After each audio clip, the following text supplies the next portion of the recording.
Bonsoir à toutes, bienvenue pour ce live dans lequel je vais accueillir Soukaina. Je vais vous la présenter et on va parler hypnose.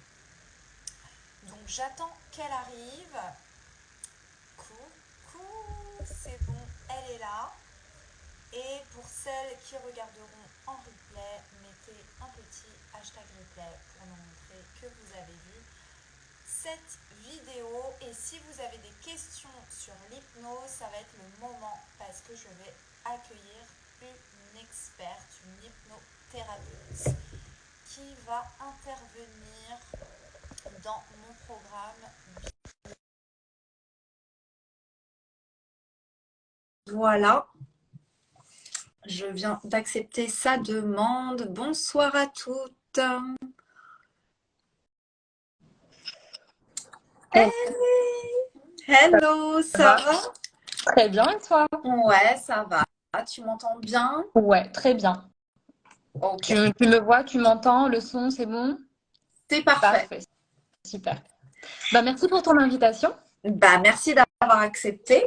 Avec plaisir. Donc, du coup, je t'ai contacté pour te demander de venir intervenir pour mes clientes dans mon programme en développement personnel avec ton expertise qui est l'hypnose. Tout à fait.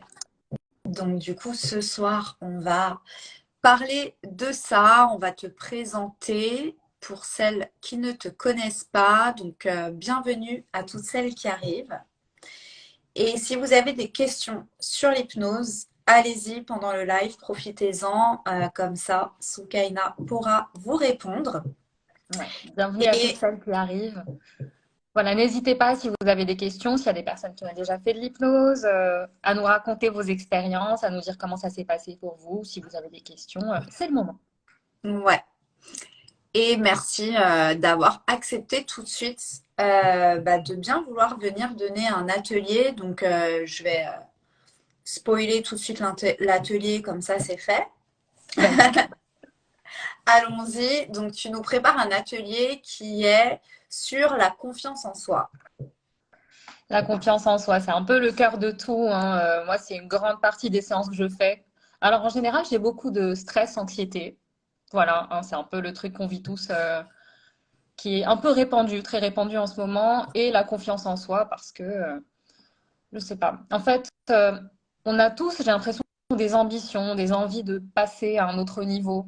Et on a l'impression d'avoir ce blocage, d'avoir ce manque qui commence à se matérialiser à chaque fois qu'on a envie de passer ce pas ou envie de réaliser cette chose qui nous fait vraiment envie. Et c'est un sujet super intéressant parce que ça englobe plein de domaines, il y a plein de racines possibles et c'est toujours passionnant à explorer et de voir les résultats après surtout. Donc, du coup, tu vas faire une séance d'hypnose pendant cet atelier. Donc, ouais, moi je fais une sorte d'hypnose un peu différente. Donc, c'est de l'hypnose par les histoires. C'est très doux, plutôt passif. Donc, en fait, je vais m'adresser à l'inconscient pendant que la personne écoute des histoires qui vont occuper son conscient.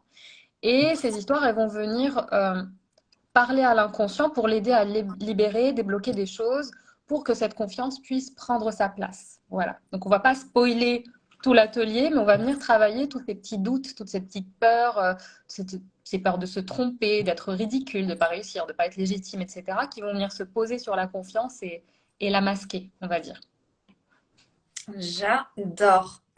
Du coup, avant de rentrer un peu dans la technique de comment ça marche et comment tu fais, est-ce que tu peux un peu te présenter, nous dire qui tu es et comment t'en es arrivé à l'hypnothérapie? C'est une bonne question parce que rien ne me prédisposait à prendre ce chemin-là. Moi, en fait, j'ai fait des études d'économie. Voilà, j'ai travaillé dans la gestion de projet pendant 8 ans. Et à un moment, je pense que c'est le confinement, toute cette époque Covid qui a déclenché pas mal de choses, qui a fait ressortir, qui a travaillé pas mal de gens sur leur vision de la vie, dont moi. Et j'ai eu cette envie je sais pas, de vivre plutôt que de survivre, en fait. Parce que des fois, on se lance dans une certaine voie et ça devient un truc automatique, un peu standard. Et puis on se lance dedans et chaque jour se ressemble et on finit par jamais se poser cette question de est-ce que c'est vraiment ce que je veux? Est-ce que c'est comme ça que j'ai envie de vivre? Est-ce que c'est ce que j'ai envie de ressentir? Et je pense que le fait d'avoir cette pause-là, ça a ouvert le questionnement. Ça a permis aux gens de se poser des questions, des vraies questions sur le sens de leur vie et sur ce qu'on a envie de faire de notre vie finalement. Est-ce qu'on a envie de survivre ou est-ce qu'on a envie de vivre pleinement et d'oser et de faire des choses? Et c'est là où je me suis posé ces questions et je me suis autorisée à expérimenter, on va dire. Donc je pensais pas que ça allait être l'hypnose au début, très honnêtement.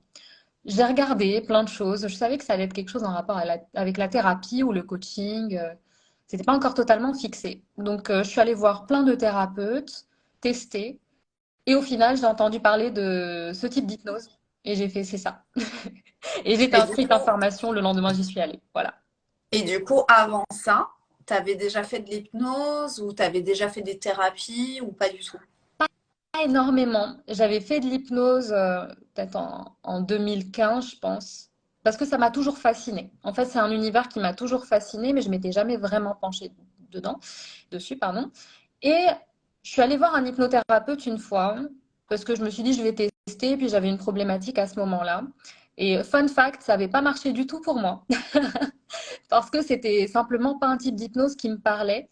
Et je pense que c'était le choix de la personne aussi. Donc, j'étais pas totalement à l'aise. En fait, j'avais choisi quelqu'un qui avait plein de diplômes, un psychologue, psychothérapeute, un psychiatre, pardon, qui avait vraiment une grande expertise. Voilà, un monsieur bien,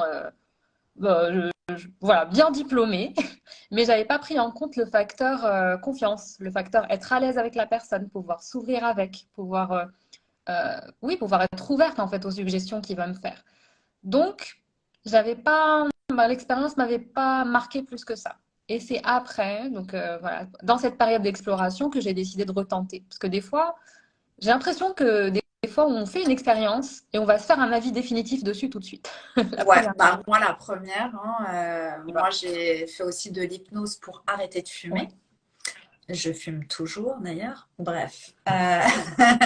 Et bah, pareil, en fait, on me l'avait conseillé parce que bah, cette personne avait arrêté de fumer avec Ouais. cette thérapie, donc qui était sur un certain nombre de séances. C'était pas genre la séance et t'arrêtes, il y avait quand même tout un truc. Ouais.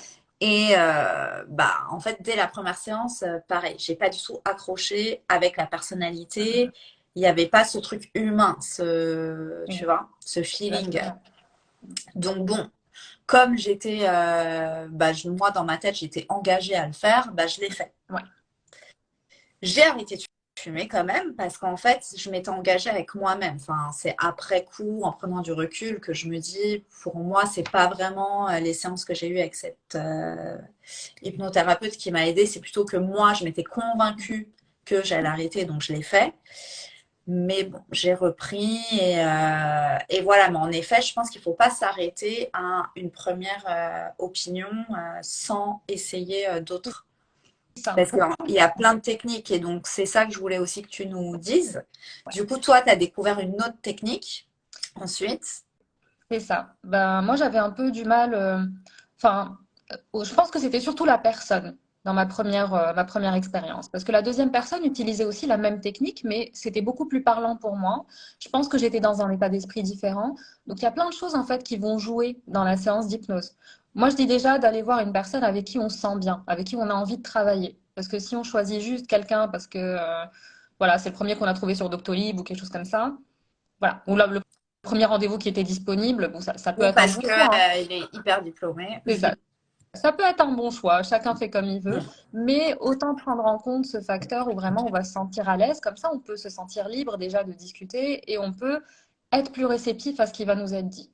Et parfois, moi les gens quand ils viennent me voir pour la première fois, des fois ils ont du mal à lâcher prise et c'est normal, ils sont en terrain inconnu avec une personne qu'ils connaissent pas, donc c'est normal un peu d'être sur ses gardes à la première séance. Et après ça commence à se relâcher, voilà. Et on est encore plus, et on peut aller encore plus profondément dans les messages et plus profondément dans ce qu'on a à régler. Après, voilà, c'est ça. Moi, ce que je dis, c'est dans tout dans la vie, aujourd'hui, j'ai appris à ne pas m'arrêter à la première opinion. Ou alors, quand j'ai un problème, par exemple, si l'hypnothérapie ne fonctionne pas, disons, pour moi, ben, je ne vais pas rester avec mon problème. Je vais tester autre chose. Voilà, il ne faut pas s'arrêter là. On teste, on explore. Il y a tellement de possibilités, c'est dommage de rester avec un problème alors qu'il y a tellement de façons de le résoudre. Oui, oui, oui, c'est sûr. En tout cas, moi, dans mon cas, en fin de compte, j'avais pas vraiment envie d'arrêter de fumer, hein, parce que depuis, j'ai plus jamais refait cette démarche. Mais si demain, je me dis, allez, ça y est, là, j'arrête de fumer, je retenterai, en effet, mais avec une autre personne. C'est ça. Et aussi, donc je disais, il y a la confiance avec la personne. Et souvent, ce qu'on cherche avec la cigarette, c'est euh, aller à la racine. Parce que finalement, les gens, quand ils viennent avec des symptômes. Ils vont pas venir avec la source, la vraie source, qui parfois est dans l'enfance, parfois elle est dans les croyances, parfois elle est dans ce que les parents nous ont appris. Et ça, on ne le connaît pas, justement, c'est inconscient.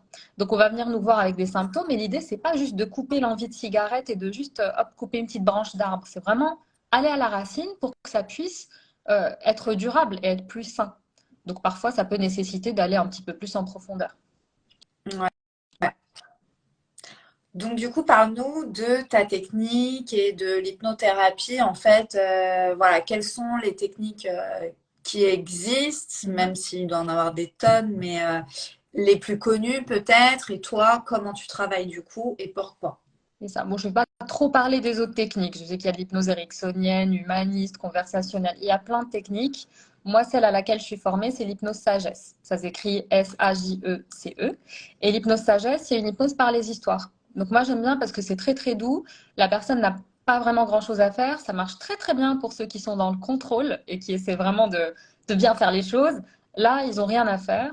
Et ce qui est intéressant aussi, c'est que euh, c'est pas comme la méditation, on a besoin de rester concentré ou alors on a besoin d'écouter avec précision mes histoires. Là, le conscient, il n'a pas son rôle à jouer.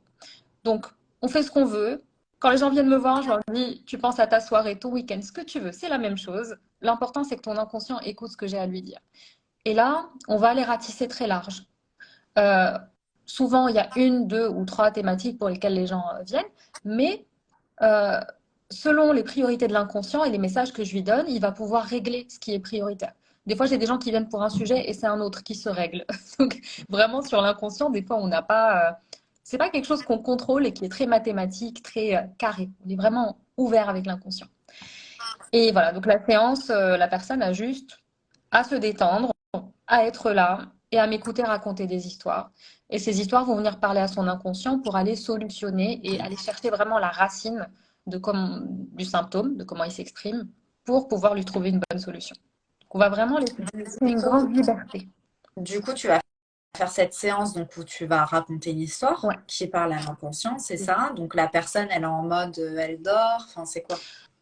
Alors, il y en a qui ont l'impression de dormir, mais Mm. l'hypnose, c'est pas du sommeil. Donc, c'est vraiment un état entre les deux. On va avoir les ondes cérébrales qui ralentissent. Donc, c'est comme la méditation, qui est aussi un état de conscience modifié. C'est souvent quand les gens le décrivent, c'est on a l'impression d'être là, mais pas vraiment être là. Et des fois même, tu as l'impression de te réveiller, de replonger, te réveiller, te replonger. Tu sens que tu observes la situation, mais c'est une autre partie de toi qui est aux commandes. Mais c'est très personnel, vraiment, c'est chacun vit la situation, vit la séance à sa façon. Et le plus intéressant, c'est d'être curieux et juste de voilà, hein, se laisser porter et voir comment ça se passe. Mais vraiment, j'ai essayé de le décrire de plein de façons. La meilleure façon, c'est de le vivre et de voir comment ça s'exprime pour soi. C'est de vivre l'expérience pour la ressentir pleinement. Mhm. Du coup, avant, tu poses quand même des questions donc pour voir donc, les symptômes de la personne, pourquoi elle vient te voir, quels sont ses désirs, j'imagine, de C'est surtout changement. les Mm. objectifs. Des fois, peux poser la question sur les symptômes quand ils ont commencé, mais en général, je pose le minimum de questions. Parce que justement, ça me permet, ça paraît contre-intuitif comme ça, hein, parce qu'on se dit, quand on réfléchit beaucoup avec notre tête, on se dit on va aller chercher, analyser pour trouver la cause. Mais en fait, dans mon type d'hypnose, ça peut biaiser ma perception. Ça peut m'enfermer dans un scénario alors que c'est un autre. Parce que quand on a un souci, en général, on va réfléchir avec notre mental, avec notre conscience, et parfois on va s'inventer des scénarios qui sont peut-être pas bons, peut-être que la réponse est complètement ailleurs. Et ça, c'est l'inconscient qui le sait. Donc c'est pour ça que c'est important dans les séances que je fais. Moi, je garde l'esprit le plus ouvert possible pour aller envisager un maximum de scénarios pour avoir un maximum de chances de trouver la vraie source, de trouver la vraie cause et qu'elle puisse être solutionnée. Et du coup, tu arrives, enfin, comment tu fais du coup pour trouver la source? Donc, tu racontes une histoire et ensuite la personne, enfin, vous dites ça y est, on a trouvé, enfin, tu vois? C'est l'inconscient qui fait. Et en général, on le ressent. On va trouver, on va avoir des émotions qui ressortent. La personne, elle va sentir que quelque chose est en train de bouger à l'intérieur. Mais on peut pas dire on a trouvé. Je peux juste donner un maximum de pistes à l'inconscient, lui donner un maximum de clés et le laisser travailler.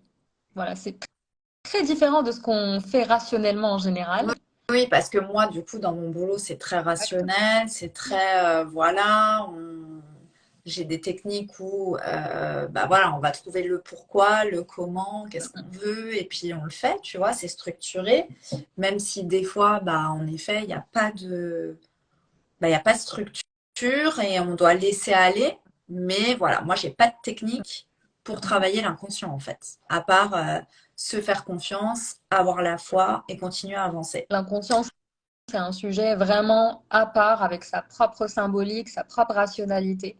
Et voilà, on l'accompagne. Parfois, je lui pose des questions. Ça peut arriver. Si je sens qu'il y a besoin d'aller plus loin ou que je sens qu'il y a une couche qu'on n'a pas encore touchée, parce que ça se fait aussi beaucoup à l'intuition, là, je vais lui poser des questions. Il va me répondre par oui ou non et on va aller chercher. Par exemple, ça arrive souvent pour les phobies, les allergies, les TOC, où on considère qu'il va y avoir un événement en particulier dans la vie qui l'a déclenché, où ça a créé une mauvaise association. Donc là, je vais poser la question à l'inconscient, on va aller à la recherche de cet événement et on va libérer toutes les émotions qui ont été ressenties à ce moment-là et défaire l'association, évidemment. Donc, super intéressant. Ouais. Du coup, pour tous ceux qui sont là, si vous avez des questions sur l'hypnose, allez-y, hein, pendant que Soukaina est là. Si vous avez déjà aussi vécu des séances d'hypnose, que vous souhaitez les partager, n'hésitez pas. En tout cas, Euh, c'est très intéressant de regarder ce que l'inconscient a à dire. Parce que des fois, moi, les gens qui viennent me voir, en général, ils ont fait beaucoup de séances de psychothérapie, ce qui est très, très bien. Mais au bout d'un moment, ils ont l'impression de tourner en rond parce que justement, ça reste mental, ça reste conscient. Alors que bah, l'inconscient cache des choses plus profondes. On va dire qu'il stocke des informations depuis notre naissance, parfois même avant, des choses qui viennent des parents, etc. et qui vont venir affecter notre vie sans qu'on se rende compte. Les croyances notamment. On peut avoir. Aujourd'hui, ce qui ressort beaucoup, c'est le mode survie, par exemple. C'est vraiment toutes les peurs liées au manque, à l'insécurité, qui vont ressortir dans notre vie, dans la relation à l'argent, dans la relation aux autres, dans nos ambitions, et qui vont parfois venir d'autres générations qui ont vécu la guerre, qui ont vécu dans le manque, qui ont eu besoin de travailler beaucoup pour mériter un salaire ou mériter d'être considéré, d'être aimé. Et donc tout ça, c'est intéressant d'aller l'explorer. Donc moi, je le fais soit en hypnose, soit en Theta Healing, qui est aussi une technique que j'utilise. Je ne sais pas s'il y en a qui connaissent ici. Donc c'est une technique qui va être plus proche du coaching pour le coup. Donc on va oui, créer ce une que j'allais connexion. dire, nous en coaching, c'est ce qu'on voit. Tout ce qui est croyances limitantes et tous les blocages, c'est inconscient parce que bah, c'est des croyances auxquelles ils pensent que c'est vraiment vrai ou elles n'en ont même pas conscience. Et il n'y a qu'avec le questionnement C'est ça, qu'on arrive à le révéler. Et là, on se dit, putain, mais c'est vrai que je crois ça c'est et ça. ça me sert à rien, tu vois. Tu le fais émerger par le questionnement. Et donc Ouais, là, c'est la même chose, sauf que c'est un peu plus intuitif. Donc c'est comme si je me connectais à l'inconscient de la personne pour aller chercher les croyances qui peuvent poser problème, aller regarder d'où elles viennent et permettre de les ouvrir ou d'en installer de nouvelles. Donc, c'est plus proche du coaching, je trouve, mais c'est un peu plus énergétique quand même parce qu'on peut faire des rééquilibrages, on peut remonter à des niveaux très, très, très, très hauts. Et après, la personne est en méditation aussi avec moi pendant la séance. Ce qui est intéressant, ça lui permet de ressentir et ça lui permet de voir en fait où ça se situe au niveau de son corps, de ressentir la libération en live. Donc, pour moi, c'est deux techniques très complémentaires et je les utilise. En général, je commence par l'hypnose. Après, s'il y a des sujets qui sont un peu plus précis, voilà, un peu plus ciblés, je pourrais utiliser le Theta Healing. hmm. Du coup, en fait, toi, ta mission, si je pourrais dire, c'est vraiment d'aller trouver la source. Oui, c'est d'aller chercher la source, d'aller chercher un mieux-être et surtout de respecter l'inconscient de chaque personne. Voilà, on n'est pas du tout dans l'hypnose de spectacle où on va être là en mode hop, dors, hop, ça c'est réglé, ça c'est terminé. On va vraiment aller accompagner l'inconscient de chaque personne à ouvrir, à nuancer, à prendre du recul. Parce que, en fait, des fois, les gens, ils ont même pas conscience que leur inconscient est là, alors qu'il est là à tout moment de la journée. C'est lui qui gère les réflexes, les réactions automatiques. Des fois, si on se retrouve face à la même situation et qu'on a toujours une réaction très, très forte, il y a peut-être un truc inconscient à aller regarder. Donc, l'inconscient a un rôle énorme. C'est lui qui gère tout notre historique. Le cerveau n'a pas la possibilité de gérer, d'avoir en même temps toutes les informations qu'on a Oui. emmagasinées depuis qu'on est petit, hein. Donc, Rendre conscient l'inconscient, quoi. c'est ça. Au bon moment. Voilà, on va pas, l'inconscient a son rôle, mais parfois, s'il y a quelque chose qui coince, un petit grain de sable, quelque chose comme ça, on fait remonter à la conscience pour pouvoir mieux le travailler, pour qu'il puisse être libéré et on voit le changement dans sa vie, hein. Quand le réflexe change, quand le programme qu'on utilise change, c'est immédiat. Mm, mm. Ah, mais ça, c'est sûr, j'en suis persuadée. D'ailleurs, tu parlais de l'hypnose de Ouais. spectacle. Je sais qu'il y a beaucoup de personnes, du coup, qui ont un peu peur de l'hypnose par rapport à ça, qui se disent que bah ils peuvent être manipulés, tu vois. Qu'est-ce que tu pourrais dire à ces personnes-là? Bah, je leur dis que l'hypnose de spectacle, c'est du spectacle. L'hypnose, c'est une discipline et finalement, on peut en faire plein de choses différentes. L'hypnose thérapeutique, c'est thérapeutique. Donc, c'est pour ça qu'il vaut mieux choisir une personne avec qui on est à l'aise et on le sent, on le voit. Et l'hypnose, en fait, c'est un autre état dans lequel on est. Moi, je fais une hypnose plutôt légère parce qu'on n'a pas besoin d'aller très profond pour régler les choses. Des fois, juste aller descendre un petit peu, ça aide déjà à faire remonter plein de choses. Et la personne peut revenir, en fait, à n'importe quel moment. Et les gens le ressentent quand ils sont en séance avec moi. En fait, ils savent qu'ils peuvent se lever à n'importe quel moment. Ils peuvent se lever, ils peuvent partir, mais bah, ils sentent qu'ils sont bien, donc ils restent. Et puis, bah, voilà, quand on fait de la thérapie, on n'a aucun intérêt à manipuler les gens.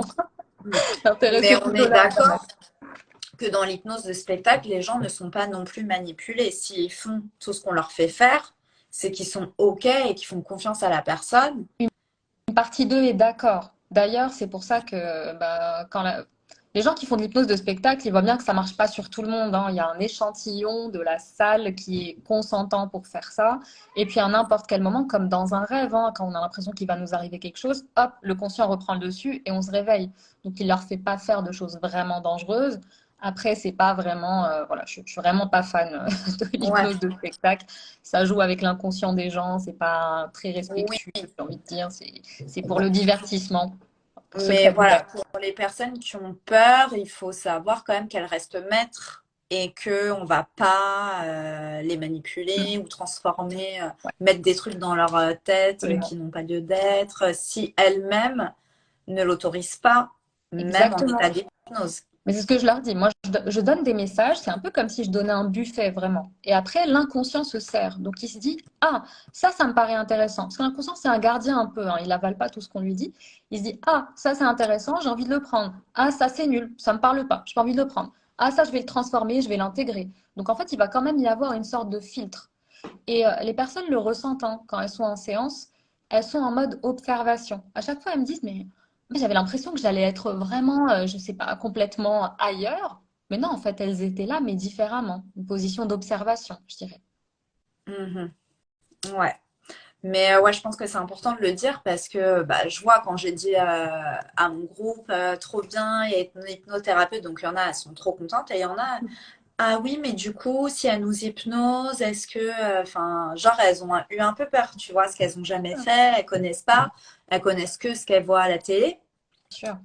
Donc c'est, je pense, important de le dire parce qu'à mon avis, il y a beaucoup de personnes qui pensent pareil. Il y a le PAPS, entrepreneur, thérapeute, je sais pas si tu connais. Oui, je viens de voir. Merci pour ta précision, Hélène. Oui, c'est une question qu'on m'adresse tout le temps, à chaque fois. C'est la plus grande J'imagine. peur que les gens ont et c'est tout à fait normal, hein, parce que c'est l'image qu'on leur montre. Donc, bah, c'est à moi au final de les rassurer. Et puis, voilà, je leur dis si vous n'êtes pas totalement rassurés, ne venez pas. Attendez de vous sentir prêt. Comme ça, vous êtes ouvert, réceptif. Et voilà. On m'a Mm. déjà demandé en séance. La personne m'a dit oui, mais si je me sens pas bien, est-ce que je peux arrêter et partir? Je dis, mais évidemment, bien sûr. En fait, tu verras bien que tu peux à n'importe quel moment arrêter, mais c'est jamais arrivé que quelqu'un dise non, stop, j'arrête. Stop, on arrête, je me casse. Et ça, ils voient bien qu'il n'y a aucun risque, que c'est tranquille, ils sont rassurés en général, et puis la séance se passe toujours très bien. Mm. Du coup, aujourd'hui, tu travailles comment? Enfin, voilà. C'est quoi, enfin, comment dire, les sujets peut-être que tu traites ou, enfin, est-ce que tu as une spécialité par rapport à ça? J'ai pas de spécialité en particulier, mais les sujets que je traite en général, c'est le stress, les angoisses, la confiance en soi et beaucoup le sommeil. Donc, faut savoir que l'inconscient communique beaucoup par les rêves, parce que quand on dort, c'est là où le conscient vraiment se débranche. Voilà. Et c'est là où on peut avoir l'inconscient qui commence à s'exprimer, qui transmet des messages, etc. Et ben, en fait, quand il y a quelque chose qui tourne pas rond, quelque chose qu'il n'a pas réussi à évacuer, quelque chose qui le travaille encore, bah, ça peut ressortir dans le sommeil, soit par toutes sortes de troubles du sommeil, hein, problèmes à dormir, enfin, des cauchemars, des terreurs, plein de choses qui peuvent apparaître. Et bah, c'est un des trucs les plus... enfin, l'hypnose est très très efficace sur les problèmes de sommeil. Mm. Après, on travaille sur absolument tout. J'ai déjà eu moi, je suis très curieuse et j'aime bien travailler sur plein de sujets différents. Il y a eu des problèmes de peau, s'il y a un deuil ou des sujets difficiles, des événements, des chocs qui ont été vécus, c'est c'est important, je pense, de travailler ça avec un thérapeute en tout cas, hein, pour pouvoir faire la paix, pouvoir passer à autre chose. Et j'ai aussi pas mal de phobies, les peurs, donc tout ce qui concerne les problèmes, les phobies de l'avion Ah ou des transports en bah, moi général. aussi, enfin, j'ai pas la phobie parce que je prends l'avion, mais j'avoue, je prends souvent un anxiolytique quand je prends des longs courriers. Je fais des C'est longs ça. courriers. Voilà, donc c'est souvent soit des gens qui ont vraiment une grosse phobie, soit des gens qui ont des peurs paniques ou en tout cas qui voyagent pas serein. Et bah, en tout cas, moi, quand je fais une séance, ça marche aussi sur moi. Donc j'apprécie. Donc j'ai fait pas mal de séances là-dessus. Maintenant, moi, je suis complètement zen quand je prends l'avion. Encore plus zen qu'avant. Avant, ça allait, mais là, c'est encore plus sympa. Ok. Du coup, pour te contacter, travailler avec toi, ça se passe comment? C'est en visio, en présentiel? C'est en visio et c'est au cabinet, donc mon cabinet dans le 10e à Paris. Voilà, moi je propose quand j'aime bien que les personnes soient autonomes dans leur accompagnement, donc dans ce que je propose. Donc en général, ils prennent rendez-vous pour une première séance, on fait une première séance, je les invite à observer ce qui change, observer comment ça évolue et à revenir s'ils ont besoin ou s'ils sentent qu'ils ont besoin d'une couche en plus et voilà. Donc c'est à leur rythme pour vraiment qu'il n'y ait pas de dépendance ou qu'ils puissent vraiment s'écouter. Vraiment, j'ai envie que les gens puissent s'écouter, écouter leurs besoins, les prendre au sérieux et savoir eux-mêmes mettre en place le rythme qui leur convient. Et aussi pas se sentir enfermés. Oui, tu proposes pas, genre par exemple, un pack, 5 séances pour débloquer ou je ne Non, sais quoi. non, vraiment pas parce que bah, je sais pas dire en fait. Si je te disais aujourd'hui, bah, pour arrêter de fumer, il te faut 5 séances, en vrai, j'en sais rien. Ça peut peut-être être réglé en une séance, peut-être qu'il t'en faudra 3, peut-être qu'il t'en faudra 7, j'en sais rien.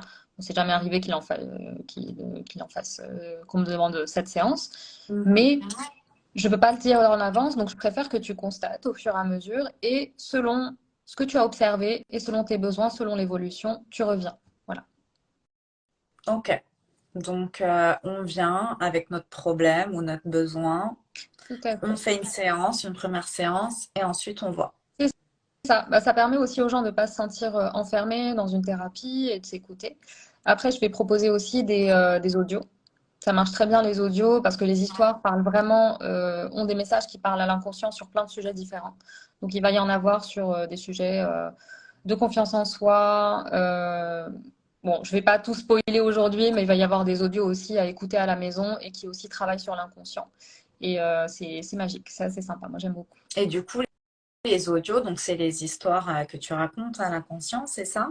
Tout à fait. Donc Euh, c'est une séance avec plusieurs histoires sur des thèmes différents qui vont aller parler à des blocages en particulier pour aller chercher la source et lui trouver une solution.